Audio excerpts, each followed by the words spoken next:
Are you the go-to problem solver in your marriage and often at the expense of your own well-being? Today, we're discussing codependency, a relationship dynamic that can silently erode your self-esteem and family harmony. Today, you're going to learn how to recognize and overcome these behaviors for a healthier, happier family life.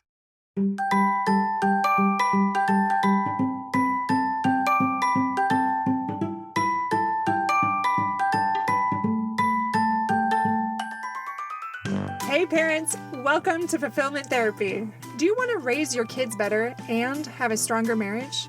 Are you up late at night researching marriage and parenting tools and self-care tips? Do you start each day hoping for deeper connections and less chaos, but it ends with family arguments and going 12 different directions again? My name's Kendra, wife, mom, therapist, and growth enthusiast.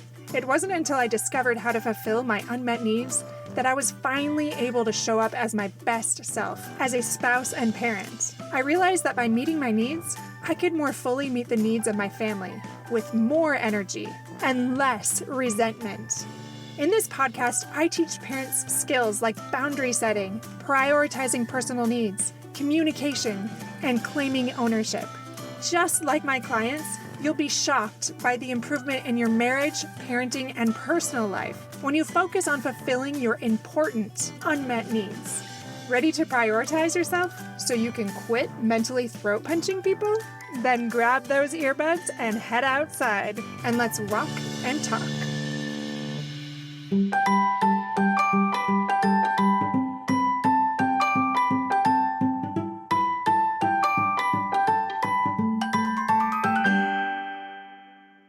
Welcome back to Fulfillment Therapy. I'm your host, Kendra Nielsen, and today we're exploring a topic that affects so many marriages and so many of my clients.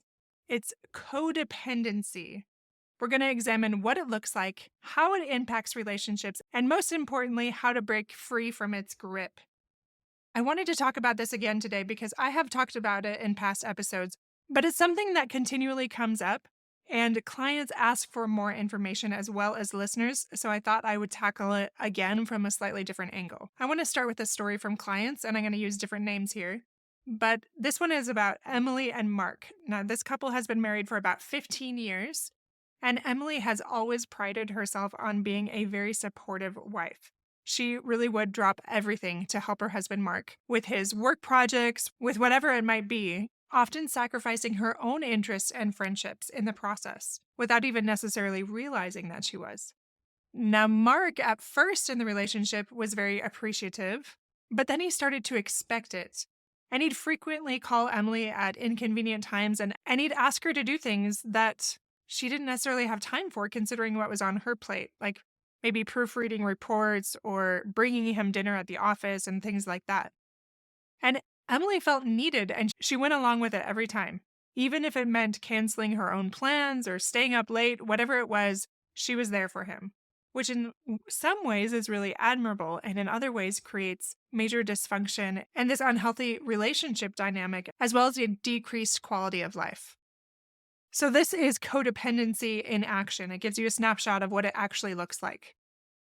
Dr. Melody Beattie is a well-known expert on this subject. She defines codependency as a person who has let another person's behavior affect him or her and who is obsessed with controlling that person's behavior. Now, it might not always be obvious, but I'm going to break it down a little bit so you can understand common signs of codependency in marriages and determine maybe if it's something that you could work on yourself. Is there this excessive caretaking? So this goes beyond normal support. For instance, a codependent spouse might constantly sacrifice their own needs, so always putting their partner first, even to their own detriment. So that could mean skipping important work meetings or neglecting their own health to care for their spouse who refuses to seek help for their own problems. Now that shows up in so many ways, it's hard to identify all of those ways, but is that something you notice yourself doing? Maybe you never go to the gym in the morning because you know your spouse doesn't really love getting the kids on the bus and he feels a little overwhelmed by it. So you take one for the team over and over because you don't want anyone else to feel put out and you allow it to affect your mental health or your physical health. So that's just one example. Codependent people have difficulty setting boundaries. a codependent person struggles to say no or to express their own needs. They might agree to things like social events that they don't enjoy just to please their partner or their spouse. And they even tolerate very disrespectful behavior without really speaking up. They often have low self esteem, but it might not always be apparent to other people. And they base their worth on their partner's approval. They're often seeking that validation and asking questions like, do you think I look okay today? Did I do a good job? Like all of these things to get that reinforcement that they are still acceptable to their spouse. They often have a fear of abandonment. This can show up as clingy behavior in that spouse or an inability to spend that time apart. I know I see that one a lot with my clients. They often never take trips apart, especially one of them feels very anxious and does everything they can to prevent that. They might feel incredibly anxious anytime that they are away and will quickly seek to be reunited. Dr. John Gottman is a renowned relationship expert. I've mentioned him many times, and he said this: codependency is often rooted in childhood experiences, where a person learned to suppress their own needs to gain love and approval. And I think that's how I see it the most with my clients. They don't even know what their own needs are because they've shoved them down for so long. They grew up in an environment where it wasn't okay to share your needs. So instead, they just learned to meet the needs of others.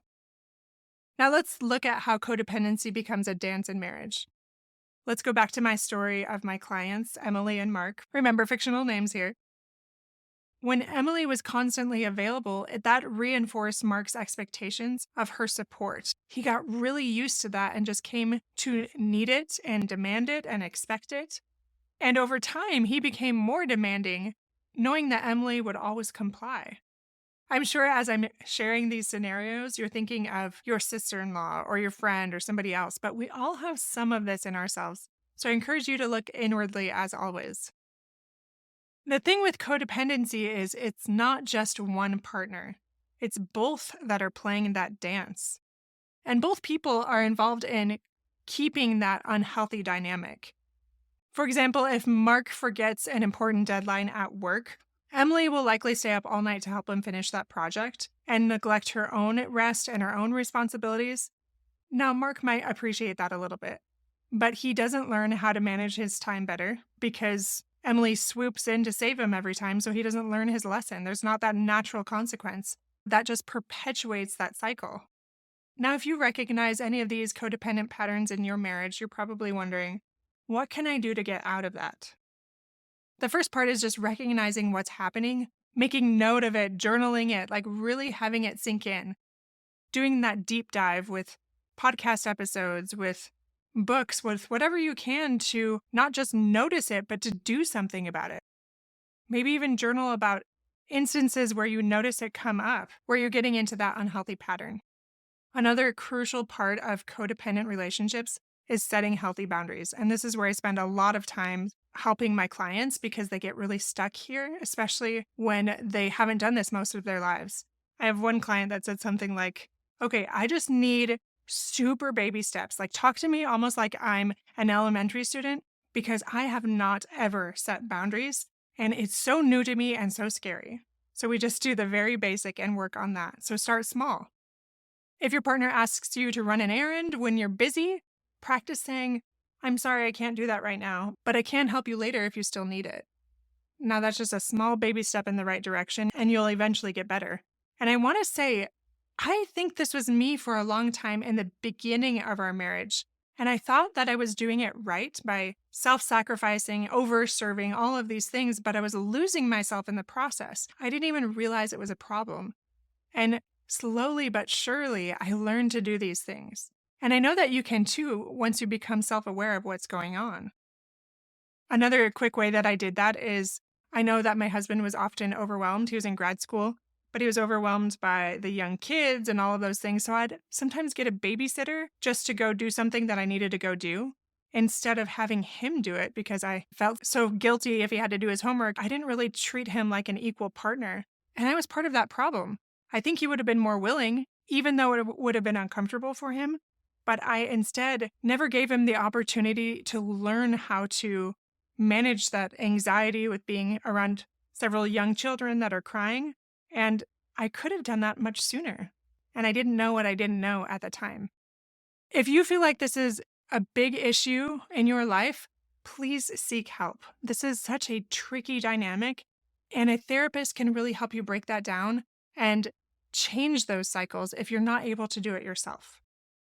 Dr. Sheri Jacobson is a psychotherapist, and she said this: recovery from codependency involves learning to love yourself first, which then allows for healthier relationships with others. That is such a crucial part of it. It truly is. And as you increase that self-esteem by starting with those baby steps and learning to say no, practicing that greater independence, that can really improve it. But it does take time. Now, I do want to briefly talk about your kids.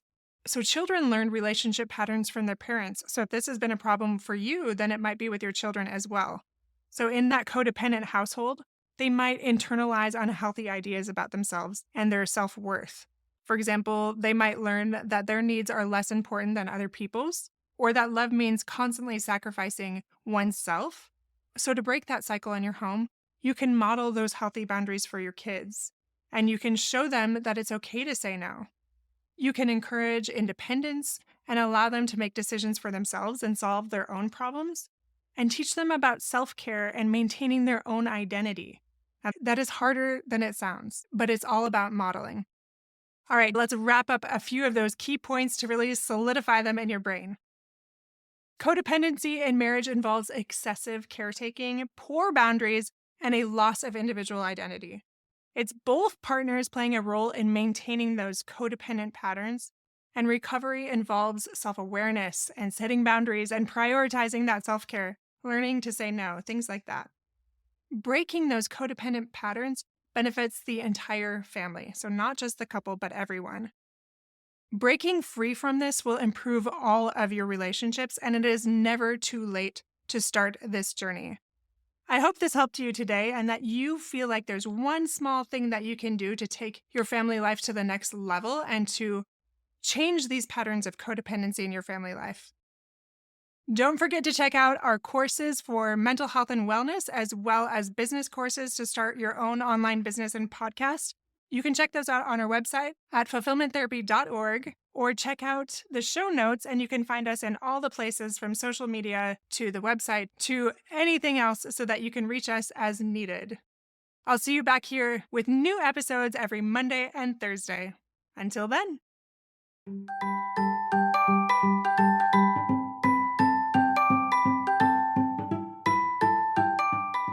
Hey friends, I hope you enjoyed today's episode. If you did, chances are someone else would too. Would you take 30 seconds to share this with a friend who's looking for greater family fulfillment? And while you're sharing, tell me what you think about the show by leaving a review on Apple Podcasts. It refuels me when I hear this podcast is helping you. No matter what your house or your hair looks like, I'll meet you back here every Monday and Thursday morning for more episodes. Until then.